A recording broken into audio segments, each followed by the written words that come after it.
The earliest Tamils were settled people who tilled the ground and raised crops of various kinds. The ancient Tamil society from time immemorial was comprised of different sets of people involved in different occupations. Among the different castes and tribes of South India, the Nadars occupied a distinctive position by enduring extensive changes in the course of its prolonged history.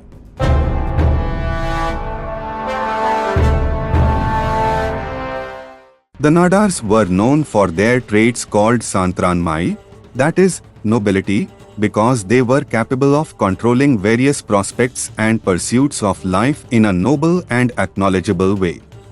The Nadars were originally known as Shantor. Through etymological corruption, Shantor became Shannar. The Sangam literature finds plenty of references to the term Shantor. There are certain references to Shantor in Tolkappiyam, the earliest Tamil grammatical exposition. Pathitrupathu refers to the Shantor as a warlike tribe. Subsequently, Purananuru mentions the Shantor, who came in chariots. There are innumerable chances for considering Nadars as Shantor, though it was corrupted into Shannar in a colloquial form. Besides the textual evidence, the inscriptions also shed light on the antiquity of the Nadars. The Nadars were people who helped the Jews when they came and settled in the Chera country. Kollam Syrian copper plates also mention Shannar. The terminological similarities point to the fact that the Shantor or Shantrar are the ancestors of the Shannar. The Shannars were a group of people from a particular community with subdivisions. All of them were generally known by a common term called Nadars.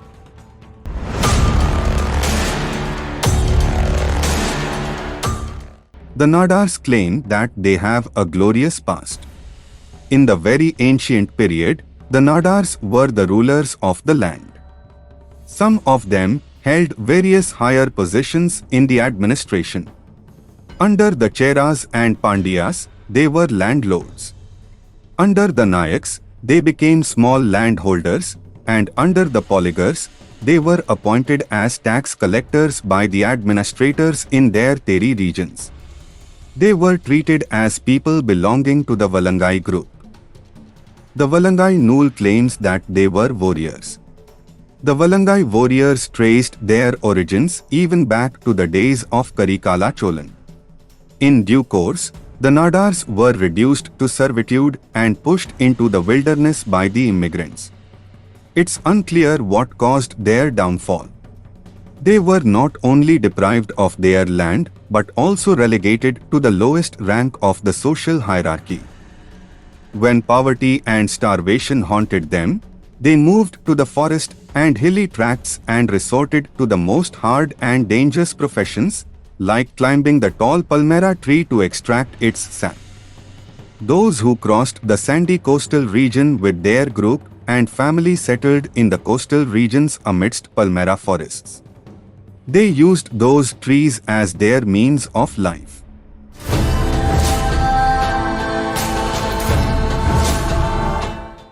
Palmera climbing became an important occupation of the Nadars during their downward march from the Chola region to the southern Pandya region. Palmera climbing is an occupation centered on economic and commercial pursuits.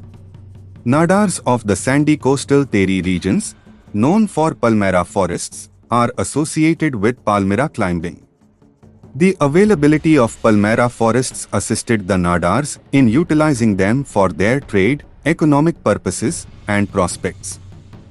As the Palmera has 800 types of uses, the Nadars have a full-fledged life associated with it.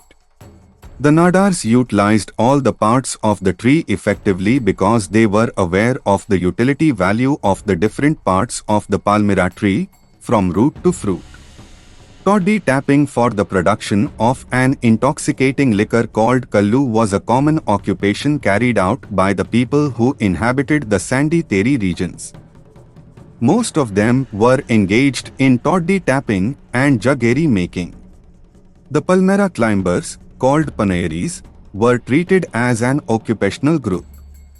Till the middle of the 19th century, there was no possibility for the Nadars to make progress. The rigid caste system and social structure did not give them any freedom in society. The Travancore princely state pushed them into the dungeon of slavery and considered them a polluted class. Even the government imposed heavy taxes and suppressed them. Also, the government exploited them by imposing forced labor. This kind of free service was called eleyloo. Around 1822, there were a series of communal riots between the Nadars and Nayas. Earlier in 1895, when Nadars struggled for their right to access the temples of Kamuthi, there were riots in Kalugumalai, followed by a series of communal disturbances that occurred in Shivakasi in 1899. Revolt was generally defensive, socially liberal, and forward-looking, more concerned with restoring what they had lost of a golden past. Vaikunda Swamikal, a native Tamil saint who lived in the present Kanyakumari district, formed an organization called Samathuva Samajam to fight against social inequality and the shortcomings of the state administration. He tried to introduce purity and simplicity in worshipping God. Even then, he inspired the Nadar community through his works, Akilathirattu and Arulnul against social evils.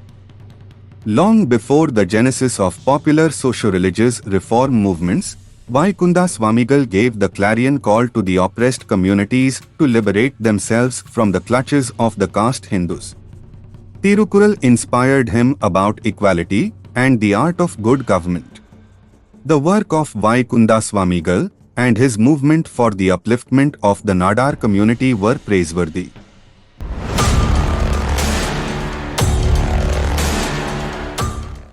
At the end of the 19th century, Nadar's economic position steadily increased and they wished to acquire social status. But their attempts were foiled. They realized that they should be organized into an association. The collective efforts of an organization would be stronger than individual efforts. This resulted in the formation of the Nadar Mahajana Sangam in 1910.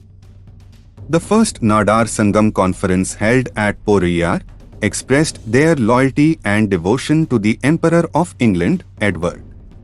In the succeeding conferences of Nadar Sangam, resolutions were passed demanding the representation of the Nadar community in the Madras Legislative Council. Following the government's order regarding the census, Sangam's Executive Council decided to request that the government adopt the term Nadar instead of Shannars for use in all government records. The main aim of Nadar Sangam is to encourage and help all endeavors for the spread of education and enlightenment among the people. The idea of a scholarship program was developed rapidly in the history of Nadar Sangam. The Nadars, who engaged in trade and commerce, built Petai for the betterment of their economic prospects. As there was no safety on the roads for the traders during those days, they constructed Petais on the trade routes where they could stay with their carts and bullocks. The rapid and frequent movement of goods from one place to another involved the engagement of a large number of carts and bullocks, besides the construction of new Petais. In the beginning, trade was carried out mainly on jaggery, fish and salt. Then they started trading in tobacco, cotton and groceries. They went to the extent of starting a bank called Nadar Bank for their financial needs. Today, the Nadars were one of the most enterprising communities in South India.